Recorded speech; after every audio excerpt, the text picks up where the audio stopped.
টান টান গল্প আর ভরপুর অ্যাকশনে হল মাতানো সিনেমা তাণ্ডব।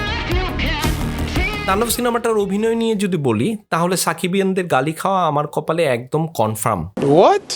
সত্যি কথাটা হচ্ছে এইখানে সাকিব খান খুব ভালো অভিনয় করে নাই। তার চরিত্রটা কথা বলার সময় গলাকে খাদে নিয়ে এসে ফ্যাস করে যে ডায়লগ ডেলিভারি দেয় সেই আইডিয়াটা খুব বেশি কাজ করে নাই। এছাড়াও অনেক জায়গাতে তাকে মেলোড্রামাটিক লেগেছে। তার অভিনয়ের সমস্যা নাকি ডিরেকশনের সমস্যা সেটা আমি শিওর না, কিন্তু একটা জিনিস আমি খেয়াল করে দেখেছি, সাকিব খান, সিয়াম কিংবা আফরান নিশুর চরিত্রের যে বেসিক জায়গাটা সেটা একই রকম তাদের বডি ল্যাঙ্গুয়েজ, একই রকম তাদের ডায়লগ ডেলিভারি। তাদের চরিত্রে কোনো বৈচিত্র্যতা নাই।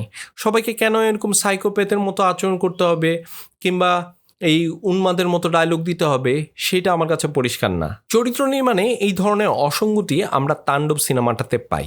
জয়া আহসান আর সাবিলা নূর তাদের চরিত্রে ভালো অভিনয় করেছে। সাকিব খানের নাচ আর ফাইটিং বেশ ভালো লেগেছে। এই সিনেমা অনেক সিনিয়র আর্টিস্ট কাজ করেছেন, তারা দীর্ঘদিন ধরে এই ইন্ডাস্ট্রিতে কাজ করছেন এবং তারা তাদের নামের প্রতি যথেষ্ট সুবিচার করেছেন বলে মনে হয়।